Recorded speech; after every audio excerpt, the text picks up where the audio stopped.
আসসালামু আলাইকুম হুজুর। আমার নাম রামিয়া চৌধুরী। আমার প্রশ্ন হলো, হজরত মসিহ মউদ আলাইহিস সালাতু ওয়াস সালামের একটা এলহাম আছে।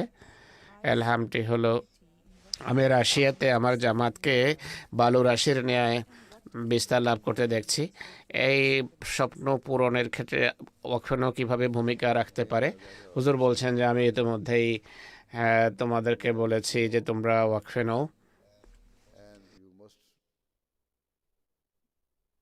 তোমাদের সবসময় স্মরণ রাখতে হবে যে তোমাদের দায়িত্ব কি।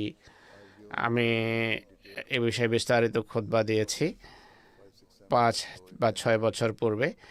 ওয়াকফ নেওয়ার দায়িত্ব কি সেই সংক্রান্ত একটা খুতবা দিয়েছি।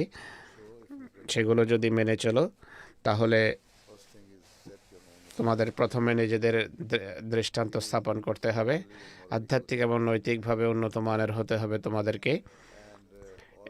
সবসময় খোদা তাআলাকে স্মরণ রেখো নিজের যে কোনো কাজের ক্ষেত্রে, কাজের সময়। এছাড়া তোমাদের দায়িত্ব হলো তাবলীগ করা। যদি রাশিয়া যাওয়ার সুযোগ হয় তোমার, অর্থাৎ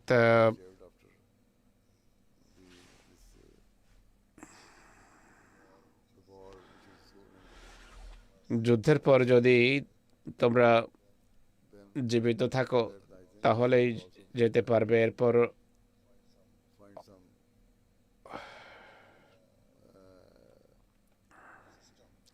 রাশিয়ানদের নিজেদের জন্য কল্যাণকর কোনো ব্যবস্থাপনার সন্ধান থাকবে।